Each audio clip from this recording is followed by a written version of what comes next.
Hello, my name is Shania Thomas, and I'm going to talk to you today about schizophrenia. So the first question to ask is, what is schizophrenia? Schizophrenia is a devastating psychological disorder that is characterized by major disturbances in thought, perception, and behaviors. Schizophrenia may get mixed up with DID, which is dissociative identity disorder, or as is most commonly known as multiple personality disorder. This is often confused because the word schizophrenia was claimed by a Swiss psychiatrist named Eugene Buehler, and the word schizo is a Greek word that refers to the splitting of psychic functions. Schizophrenia appears when a person is in their teens or early 20s. That's when it usually appears. And about 1% of the population, which is about 2.2 million Americans, will or can develop schizophrenia. Now, let's talk about the symptoms of schizophrenia. The symptoms you have to look for when dealing with schizophrenia are hallucinations, delusions, disorganized thinking, disorganized or abnormal motor behavior, and negative symptoms. Let's dig a little further into the symptoms and all they include. Now, let's talk about hallucinations. Hallucinations are experiences involving the apparent perception of something not present. The type of hallucination most common within schizophrenic patients are auditory hallucinations. And they occur in about 2/3 of the patients diagnosed with schizophrenia. You heard that? No, what are you talking about?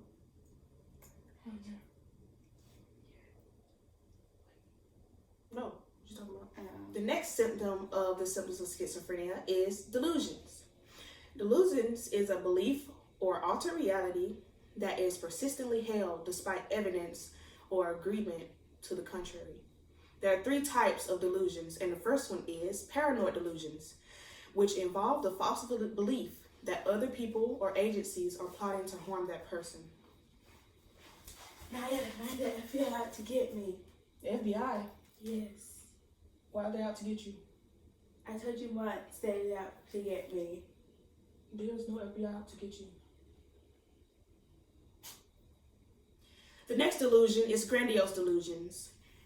Grandiose delusions are people that believe that one holds a special power, unique knowledge, and is extremely important. Oh my god, I just found out I'm famous. I'm gonna go to my fans. You only got one subscriber. Anyways, of the last of the 3 delusions is the somatic delusion. And the somatic delusion is the belief that something highly abnormal is happening to one's body. Oh my god, roaches are inside of me. Roaches are inside of you? Yes, they're eating me from inside out. They're eating you from inside out? Yes. There are no roaches in you. Yes, I swear. You swear? Mm-hmm. Okay, let's go get tested. Next, we're going to talk about the last few symptoms that we have on here. Next is disorganized thinking, and it refers to disjointed and incoherent thought processes, which is usually detected by what a person says. The person that might have this, they might ramble, or they might jump topic to topic, or they might talk in a way that is disorganized and incomprehensible, that it seems as they're just randomly combining words and making stuff up. Next, you have disorganized or abnormal motor behavior, which refers to unusual behaviors and movements, becoming usually active, engaging in repeated and purposeless movements, or displaying odd facial expressions and gestures. Sometimes a person may show catatonic behaviors, which show decreased reactivity to the environment, such as posturing, in which the person maintains a rigid, bizarre posture for long periods of time, or a catatonic stupor, a complete lack of movement to and verbal behavior. And the last symptom we're going to talk about now is negative symptoms. And negative symptoms are those that reflect noticeable decreases and absences in certain behaviors, emotions, and drives.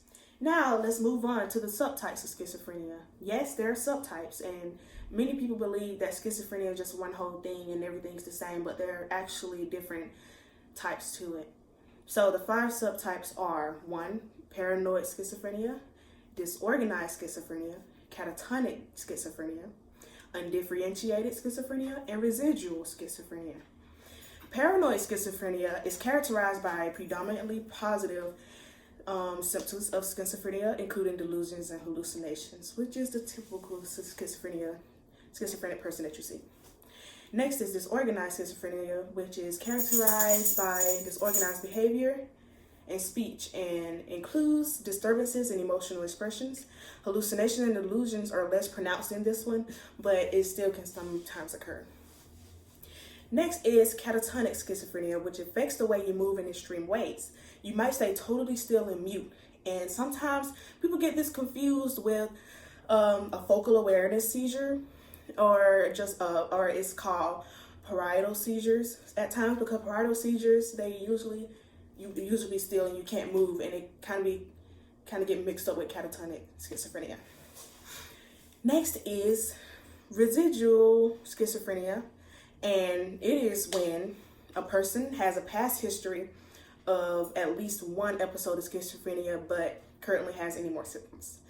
And the last one is undifferentiated schizophrenia, which is a classification used when a person exhibits behaviors which fit into two or more other types of schizophrenia. So this person can have more than one type of schizophrenia. So we'll talk about the causes of schizophrenia. It is believed that schizophrenia has a genetic basis and can be passed down. The neurotransmitters in the brain can also affect the brain anatomy, causing schizophrenia, and even occurrences during pregnancy, like smoking marijuana, for example, can also get a better chance of causing schizophrenia. So now that you know more about schizophrenia, has any of this happened to you or your loved one? Let me know your experiences with a schizophrenic person or anyone you know that might show these symptoms of schizophrenia. Thank you for your time.